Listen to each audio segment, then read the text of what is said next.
Every anime has a story, from classic shonens to even slice of life. There are main characters, sidekicks, comic reliefs, and villains. A good anime tells a good story. It will grip you and will have you rooting for someone and against someone else. You'll want to tune in episode after episode to see what happens next until it all finishes with a hopefully satisfying conclusion. Now you might be thinking, but that doesn't sound like Yuru Camp. That anime isn't a yashike. It's simply just cute girls going camping. It's all about making you feel comfy and providing good vibes as you live in a cynical, depressing world. Well, ignoring the real world for a second, Yuru Camp does have a story, even if it might not have a traditional one, like a heroes versus villains plot. It's a story about a girl that prefers being alone who gradually finds herself a community of like-minded people.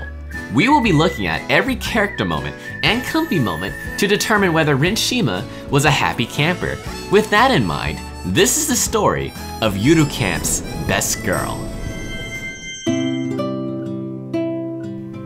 First impressions of a character will tell you a lot about what to expect for their role in the story. And in this case, Shima-Rin is seen from Nadeshiko's perspective, as she, along with other important characters, are spending time together around a campfire roasting s'mores.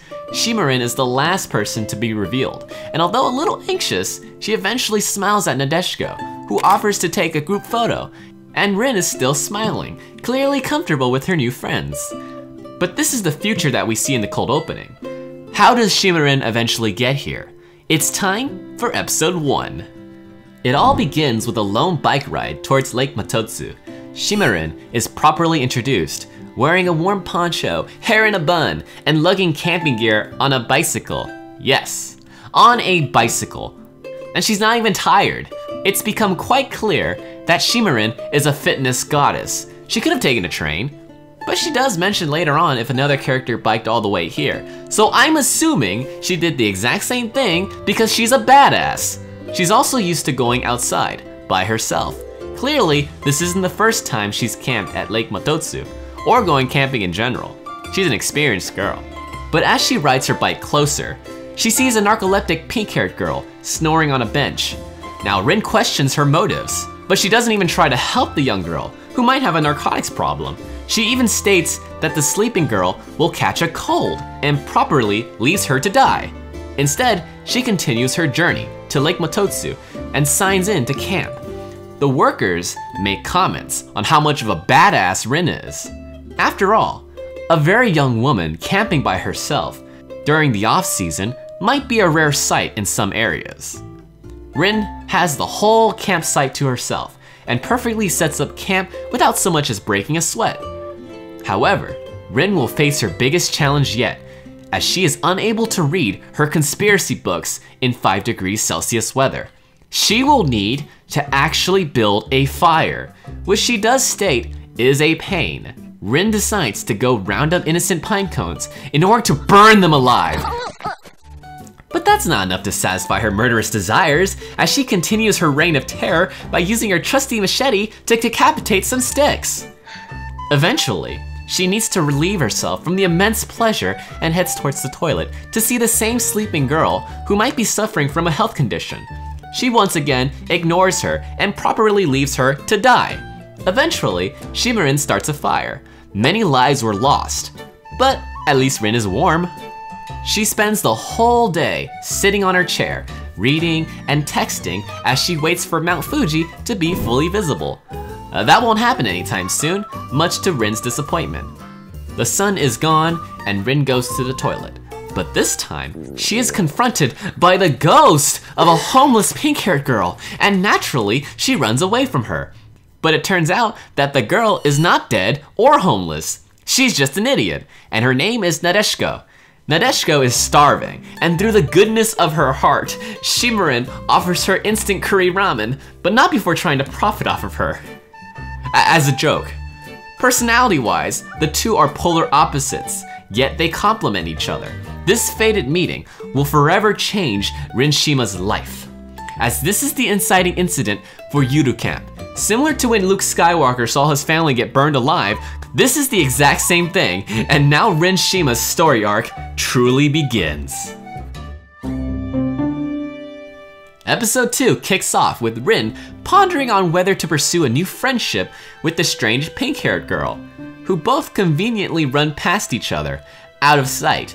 Later on, Rin, getting her hair bunned up by Saito, sees Nadeshiko with the outdoor activities club girls, Aoi and Chiaki. They're setting up a tent. Saito knows Rin has an interest in camping and presses her if she's interested about the girls outside. Rin denies it, since she's a little uncomfortable about letting others in on her preferred solo camping lifestyle. Saito encourages her by egging on her ego and fashions a bear bun, much to Rin's chagrin. The girls outside end up breaking one of their tent poles. Saito just so happens to have a pole repair fitting and suggests that Rin go and help the girls. Rin is absolutely disgusted by the idea, so Saito goes in her place. Rin alone tries to avoid making contact with Nadeshiko because she thinks she'll be a pain. Saito fixes the tent and points out Rin to the other girls.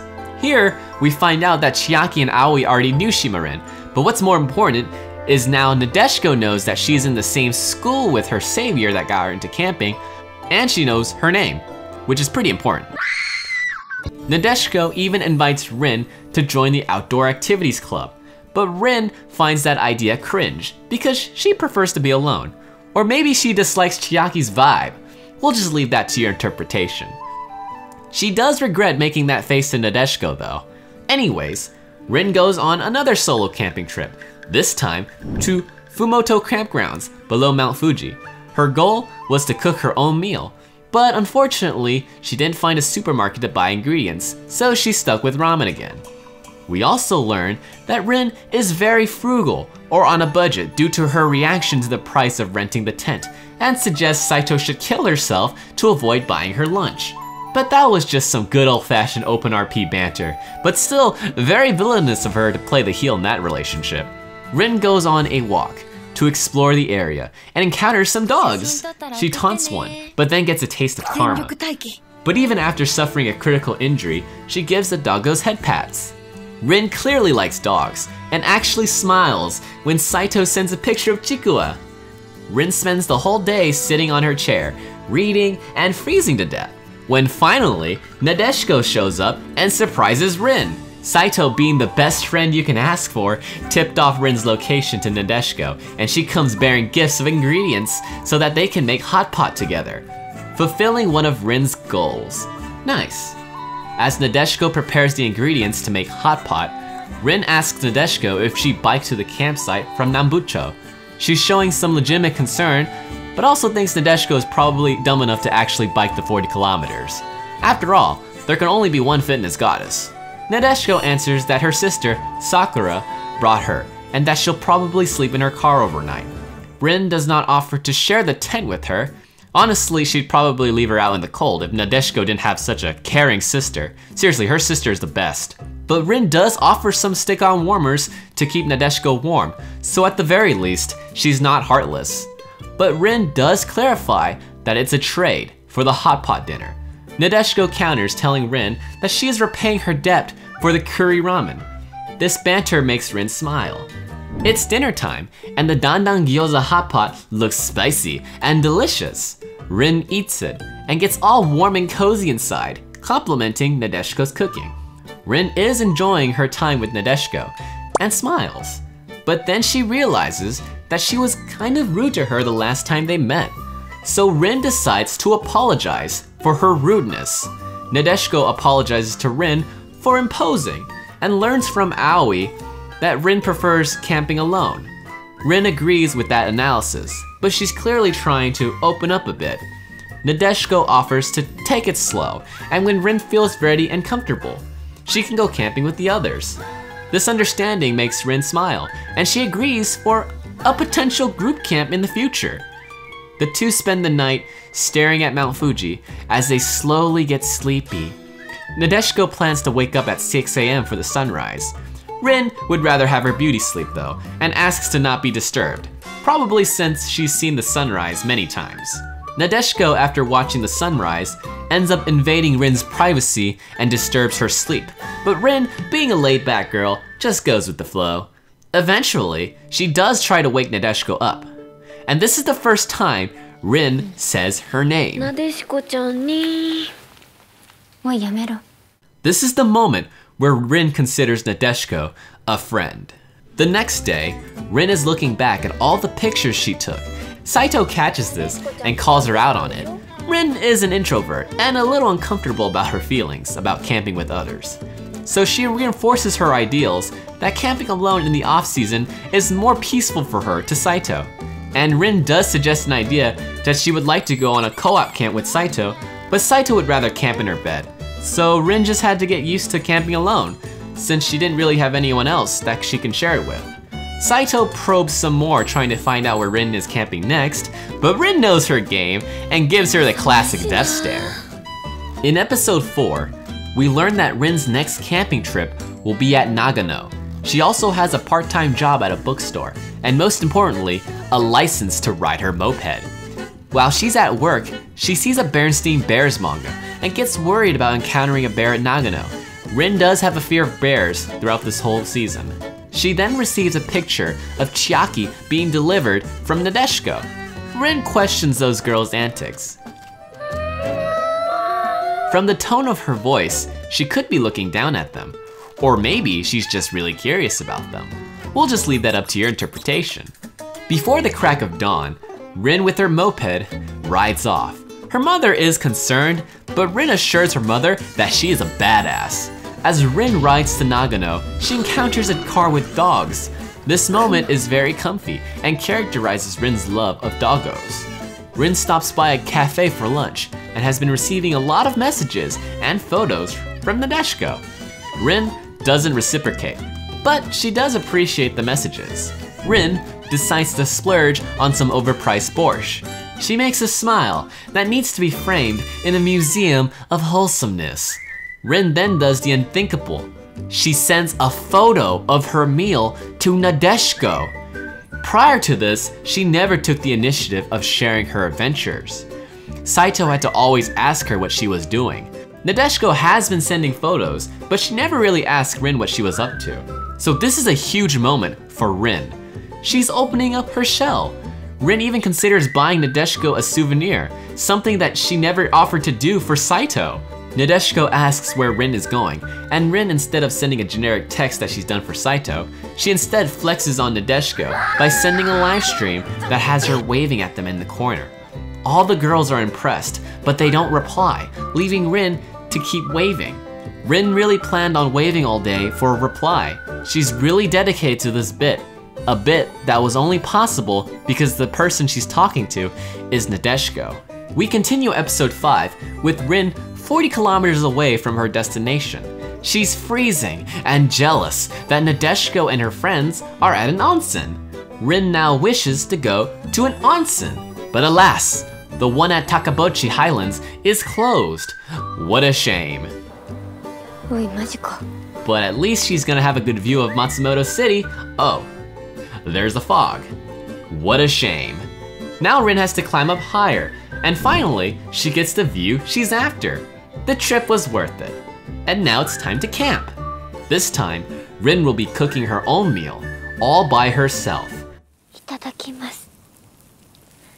As the sun sets, Rin reads a book about UFOs, and it just so happens that a UFO passes by to pay their respects to the best girl.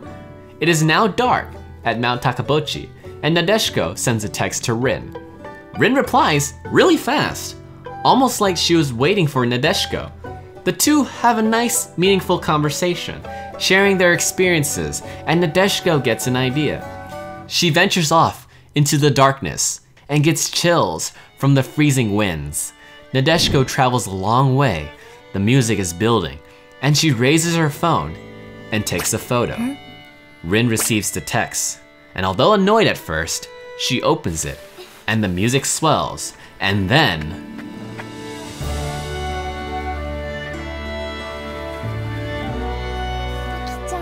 Now that's breathtaking. And Rin gets inspired. She goes out of her way to ride kilometers, walking up a summit of Mount Takabochi, just so she can return the favor. 2 views, 2 camps, a brewing friendship, and all it took was a simple text to get here. We return back to school to learn that Rin also works at the school library. She reminisces about her experience at Nagano, and she even bought a gift for Nadeshiko. How nice of her, and her kindness is rewarded with a surprise package of her compact campfire grill. So small. With her new campfire grill, she has leveled up her camping abilities. Now she can make a fire anywhere and not worry about campground rules. As Rin imagines the possibilities, Saito catches her off guard and probes her about the grill. Saito then notices that Rin hasn't given Nadeshiko her present. Rin explains that the outdoor activities club ruins her vibe, which is fair. After all, she is a loner and it's okay to be alone. Rin suggests that Saito gives the present to Nadeshiko on her behalf, but Saito, being a good friend, tells her that Rin should give the present personally. Rin knows this, but she's still a little uncomfortable on the thought of making personal connections with others. Maybe she's afraid of rejection, or maybe she really likes to procrastinate. Who knows? We'll leave it up to your interpretation. Luckily for her, Nadeshiko just so happens to have overdosed on the library. Rin, without even thinking, decides to kick her awake. A little bit aggressive, but it gets the job done. Rin now, without a choice, gives Nadeshiko her present, and she is eternally grateful for it. Rin's heart grew 3 sizes that day, as she learns that giving people gifts makes you feel good inside. She's even blushing while smiling. Nadeshiko shares her gift to Rin, but the grill catches Nadeshiko's eye. Rin sees this and invites Nadeshiko to go grilling sometime. Nadeshiko counters by suggesting that the two go camping. Rin is caught off guard and wasn't suggesting to go camping, just to grill some food, but nevertheless, Nadeshiko asks her if she's free this weekend. Rin doesn't give a concrete answer and says that she doesn't have to work. Nadeshiko forms a plan for the two to go camping. Now that Nadeshiko has experience from her club, she's more confident in planning a camping trip. Rin is a little anxious since the two have finals coming up, but she ultimately goes with the flow and agrees to their co-op camping trip. With the help of Nadeshiko's sister to supervise and provide transportation, the three head off to Lake Shibureku. But before that, they need to stop for groceries. Rin rarely travels by car, so she feels extra comfy. She also notices how pretty Nadeshiko's sister is, and makes a comment that Nadeshiko herself is pretty blah. Is this a sign that Rin is a lesbian? We'll leave it up to your interpretation. The three arrive at the supermarket, and Nadeshiko's sister, Sakura, asks for a can of coffee. This is a very important detail to remember. Rin has plans to cook all sorts of meat with her grill, but unfortunately, because of the winter season, there isn't much variety in the meat department. Rin channels her inner Ainu and has a mental breakdown. Nadeshiko, realizing the situation, comforts Rin by suggesting they cook yakitori instead.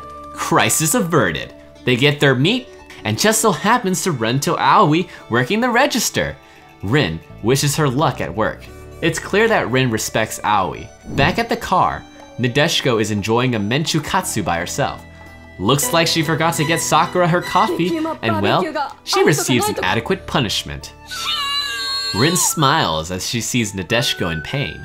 The three arrive at Lake Shibureku, and Nadeshiko is excited as usual. Rin compares her excitement to that of a dog. The two make their way to the campgrounds, taking in the beautiful sights. Rin does mention the idea of a cow ghost, which freaks out Nadeshiko, causing her to fall flat on her face. She's so scared that she offers a donation and prayer to an unreadable monument. Rin thinks she's being a little overdramatic. Rin finds out that there's only one other group camping in there, and she's excited that they are basically alone, which is what she's more comfortable with because of her introverted nature. In contrast, Nadeshiko, who is more extroverted, actually gets paranoid from the lack of people, mainly because she's afraid of an urban legend. But it's an interesting dichotomy between the two characters. Rin offers advice and words of encouragement to calm Nadeshiko down. That's enough to get her excited about camping again. But this does lead to Rin calling her stupid again. The two set up their tents, and Rin offers to make Nadeshiko hot chocolate. The two share a synchronized sip of comfy hot cocoa, while taking in the sights of a reflective lake and colorful leaves. Rin is thinking about Nadeshiko's sister. Meanwhile, Nadeshiko wants to learn why Rin started camping. Two very different things on their minds. Rin gives an honest answer, explaining that her grandpa also loves to camp, and she just inherited his interest. Nadeshiko replies with her grandma impersonation, and Rin finds that charming. Nadeshiko leaves to go take pictures, leaving Rin to start a fire. Using a new technique that she isn't familiar with, she fails spectacularly, and because of her pride, asking people for help is out of the question, which is why Nadeshiko asks for help instead. The veteran starts the fire for them, and asks about their age. Nadeshiko confirms that they are in middle school, but Rin corrects her and says they are in high school. Nadeshiko is actually lying, and appreciates being seen as younger, while Rin doesn't seem to mind her age. As the sun goes down, it gets colder. Rin sneezes, and Nadeshiko finds a brand new religion. The hot pot and yakitori are ready, but before Nadeshiko eats selfishly, Rin offers the food to the other campers that help them. In return, they offer their jambalaya and some good old-fashioned rum. The two return to their camp and have a fulfilling dinner. Afterwards, Rin asks Nadeshiko a personal question with a smile. She genuinely wants to know more about Nadeshiko, and Nadeshiko explains some of her backstory. But the most important bit would be that she wanted to see Mount Fuji up close. She fell asleep in the car, and that was the main reason why she ended up biking to Lake Mototsu. Rin imagines the possibility that Rin and Nadeshiko would never have met, and that kind of upsets Rin. She's opening up a bit more, and is very grateful for her new friendship. But as she ponders about it, she slowly gets sleepy. After all, it's been a long day. As the two prepare to sleep, Nadeshiko, who is still afraid of the urban legend, wants to sleep in the same tent as Rin. Rin isn't ready for that kind of commitment, so she tells Nadeshiko that she's too fat and that's the end of that. But she does offer some face lotion to fix her face. The two lie down in their own tents, and Rin actually initiates a conversation. なでしこ起きてる？誘ってくれてありがとう。 This is such a sweet and wholesome moment, and Rin is still smiling as she says it. She even offers to take Nadeshiko out camping too. Is this a blossoming friendship or something more? We'll leave that up to your interpretation. But just Rin saying that makes Nadeshiko smile, confirming that the two share a special comfy bond. Rin ends up drinking too much rum, like a sorority girl, and ends up going to the toilet. There, she encounters the monster that Nadeshiko has been paranoid about. Rin gets so afraid that she breaks into Nadeshiko's tent to sleep together with her. Although Rin faces away from Nadeshiko because, well, she doesn't want Nadeshiko to get any strange ideas. And in a reversal from last time, Nadeshiko wakes up to see Rin sleeping soundly in her tent. But Nadeshiko, being her energetic self, rolls towards Rin and the two sleep butt to butt. Is this a new development in a blooming Yuri romance? Or just Nadeshiko being playful? We'll leave it up to your interpretation. Episode 8 focuses on the Outdoors Activity Club, and Rin takes a back seat this episode, so we move on to episode 9, where Rin goes on another solo trip to Kamiya. Well, originally, she wanted to go with Nadeshiko after finals, and they even planned 2 days before. But unfortunately, Nadeshiko got pretty sick, probably ate a bat or something. Rin expresses her concerns, a far cry from episode 1, where she would have left her to die in the cold. Rin goes on her solo adventure, waving to kids and getting to a fight with an annoying bitch, but eventually, she runs into an obstacle. A lot of the roads are closed because of the winter season. She actually texts Nadeshiko about her problems as she rests in a tea shop. Rin finds a bunch of cars and wonders where everyone is, only to be surprised by a mountain climber just chilling. Rin gets spooked, but she politely has a nice conversation. But it is clear based on her body language that she's a little uncomfortable socializing with strangers. But eventually, she opens up when the mountain climber talks about her passions, and she even gives her a gift of Hojija tea. Nadeshiko, after using her rectal thermometer, texts Rin, offering to be her navigator. Rin bluntly tells her that would be a waste of time since Rin knows how to read a map. Nadeshiko is disappointed, and she just wanted to make it seem like they were camping together. Rin gives in and lets her find some tourist spots for her. Nadeshiko is overjoyed and promises to find some cool places as Rin looks forward to it. Nadeshiko ends up offering some rather interesting spots, a little too detailed to come from her. Rin deduces that it's not Nadeshiko at all, but actually Chiaki, and Rin doesn't like her very much. She might actually be the reason that Rin doesn't join the Outdoors Activities Club. This is some serious drama in my wholesome camping anime. Rin kind of wanted to be alone with Nadeshiko, but Chiaki decides to third wheel them, and Rin isn't too happy about it. Both Nadeshiko and Chiaki give Rin ideas of places to go, and Rin ends up taking Nadeshiko's advice. Rin ends up at the doggy temple of Kozenji.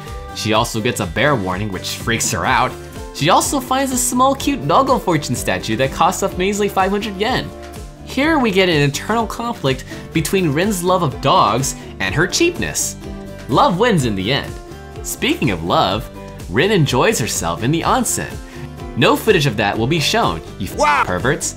Afterwards, Rin has been rejuvenated and in such a good mood that not even Chiaki and Nadeshiko bickering over what Rin should eat for dinner can sour her day. She has achieved comfy alignment, but alignment comes with an unfortunate side effect, such as oversleeping. She's now in a hurry to get to the campsite. It's going to be a pain to get there, especially without streetlights to guide her. But another obstacle blocks Rin's path, in the form of a sign. Rin is officially stranded, alone, in the dark, and in bear territory. Is this the end of Rin? Will the best girl perish to the elements that she loves? Not if Chiaki has something to say about it, and Chiaki, with her massive big brain, just tells her to ignore the sign, like a criminal. Rin gets really nervous as she walks along the road, but she ends up making it to her campsite. Crisis averted. But it's really late, and although there's a great view for her, she needs to set up camp in the dark, while it's windy, and that proves to be quite the challenge for her. But she ends up setting up camp, and realizes that she's definitely trespassing, so she gets bold and makes dinner at the top of the campsite, and quite a view she has of the town below. She gets a phone call from Chiaki, and she invites her to a Christmas camp with the club, plus Saito. Rin denies her almost immediately. She either really hates Chiaki or isn't ready to go group camping yet. But Saito ends up texting Rin, telling her that she's going to the Christmas camp, and makes a nudge that Nadeshiko will be there and was really looking forward to it. Well, that's an obvious lie, and it didn't work. So Saito suggests that even though Rin might prefer solo camping, there's a different kind of fun that comes with group camping, and makes one last plea using Chikuwa to get Rin to come. This actually works, and she messages Chiaki telling her that she'll think about it. She's quite stubborn, like a tsundere, but judging by her smile, she's most likely going to go. The next day, the Outdoors Activities Club plus Saito are planning the trip, and they text Rin for advice on where to go. Rin suggests that they go to Asagiri Highlands to camp, and they're all on board on it. Looks like the club also got a new advisor in the form of Toba-sensei, our lovable drunk that Rin met at Lake Shibireku. All the girls agree on the camping spot, and this makes Rin smile that she gets to use her experience to help her friends. She's definitely looking forward to the group camp now. Rin arrives at the Asagiri Highlands and wanders around trying to find the others, but to no avail. So she does what she does best, sets up a camp all by herself, and just as she finishes, what do you know? Nadeshiko arrives, but she's hungry again, so Rin offers to roast some s'mores to satisfy the tapeworm inside her belly. Once again, Rin enjoys watching Nadeshiko eat. As the two wait for the others to arrive, Rin tells Nadeshiko that she found out about the campsite from her grandfather, a badass camper that Nadeshiko hopes to meet someday. Speaking of meat, Rin is excited about the A5 grade meat that Aoi's bringing. She's also looking forward to Nadeshiko's Japanese breakfast. Not sure why she has to emphasize the word Japanese. Wouldn't Japanese breakfast be normal breakfast to them? Anyways, Chiaki and Aoi see that firewood is on sale, and well, they need someone to transport it. So they ask Rin, who offers to pay for it, since the Outdoors Activity Club is providing food for her. Chiaki is overjoyed and acts very smug about it, but unlike Nadeshiko's antics, Rin doesn't seem to enjoy Chiaki's company. so Rin leaves behind some heavy wood to punish Chiaki, who has to walk who knows how many kilometers back to the campsite. Rin comes back, and with the help of Nadeshiko, they transport the wood to their camp. Toba-sensei has indeed passed out, so Nadeshiko tries to keep her warm by putting a blanket over her. But Rin realizes that Nadeshiko is just going to suffocate her, and she isn't too fond of being an accomplice to murder, so Nadeshiko opts to dress up Toba-sensei to make her look warm, but also silly, causing some giggles. Suddenly, Rin receives an ominous text from Saito. As the two roleplay with each other, Nadeshiko spots a bunny ear Chikawa. Saito arrives, and so do Chiaki and Aoi. Everybody is here! They all set up while Nadeshiko tries not to get eaten. How ironic. Saito flexes her 45,000 yen sleeping bag, and Rin is envious. The other girls want to see Rin's stuff too, and she's a bit more humble about her equipment. But Nadeshiko is on her mind, as she's definitely more comfortable with Nadeshiko than with the others. Poor Saito. But she doesn't have to worry too long, because Nadeshiko shows up. Now with a missing sausage. She did adopt some kids, and Rin ends up playing frisbee with the group. A group activity is something that isn't possible solo camping, and she's enjoying herself. As the sun sets and Mount Fuji turns red, Rin smiles, but only when she sees the others appreciating the beauty that is Mount Fuji. The sun is down, and now it's time for dinner, as Aoi opts to make sukiyaki. The night gets colder, and the new religion that Rin and Nadeshiko created at Lake Shibiriku now converts the other girls.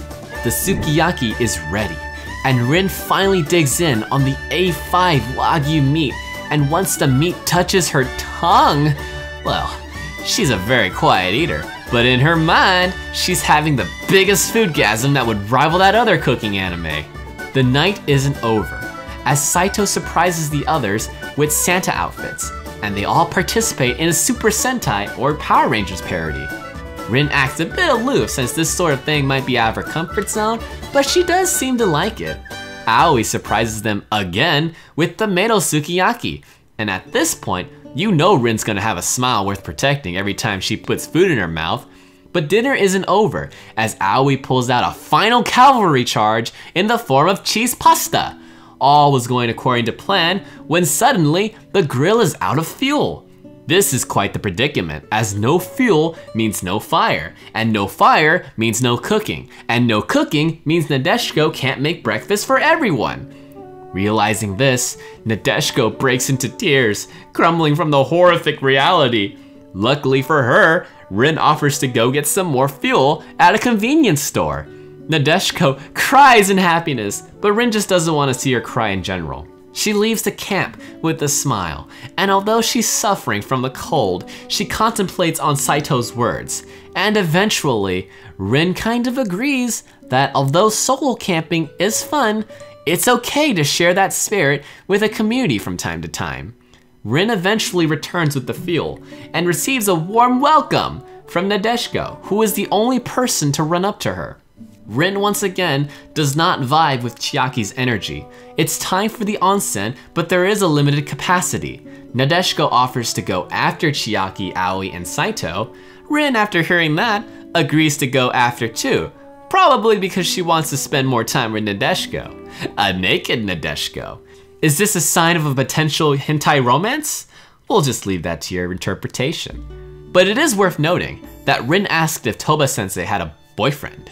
And when the three are together in the onsen, Rin continues to ask Toba-sensei questions.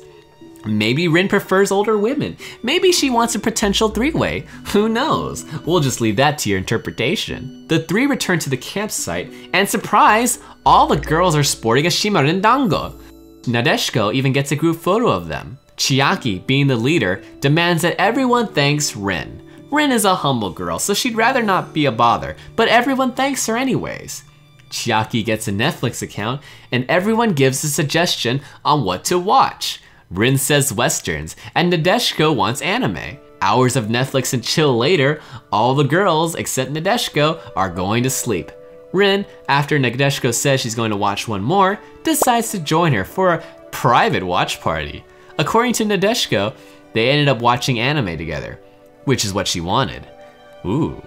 Afterwards, they share the same tent as they both look up at the sky.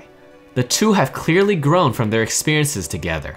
It's quite a wholesome moment, an experience that the two will never forget. The morning after, Rin wakes Nadeshiko as the two prepare breakfast for the others.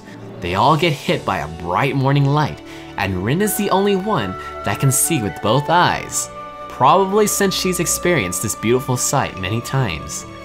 But I think this is the first time that she's done it with people she can call her friends. As the camping trip ends, the girls make their separate ways, heading home. Rin ends up back at work as her friend Saito visits from time to time. Rin even helps Nadeshiko get a job so that she can continue to afford to camp. When we finally reach the epilogue, Nadeshiko mirrors the best girl from the first episode and rides her bike hundreds of miles to Lake Matotsu. Looks like there's a new fitness goddess now. The important thing to note is that Nadeshiko is now comfortable camping solo, just like Rin. And it just so happens that the two decided to go solo in the same place where they first met. But this time, you can actually see Mount Fuji, and that's how Rin's story ends for season 1. So let's break this down. How was Rin Shima as a character? Well, despite what it might seem on the surface, Rin does go through a character arc. She is introduced as a lonesome girl that prefers being by herself, and there's nothing wrong with that. After she meets Nadeshiko, she starts to warm up with the idea of camping with others. It obviously wasn't an easy process. Rin did do some pushback to keep Nadeshiko out, but eventually, Nadeshiko's passion for camping, that pure energy, pierced Rin's shell, and she was able to be vulnerable with her and enjoy other people's company. This is the same girl that was okay leaving a girl to die in the cold, to wanting to avoid seeing that same girl cry later in the season. Despite her villainous nature in the beginning, Rin really grew to become a more friendly person, even if it will be a gradual process.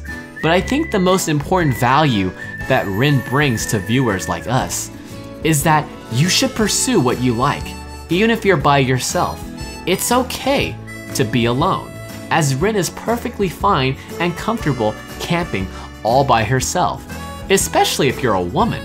Well, that might be difficult in some places, unfortunately, but if you can, and if it's safe, you should pursue your passions.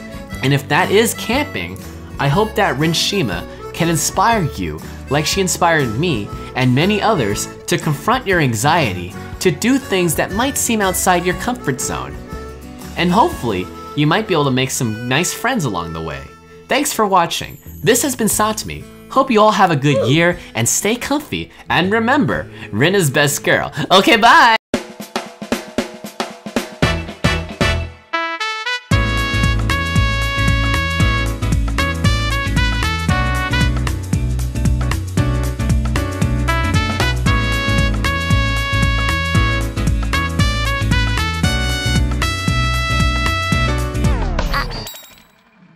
$100ください。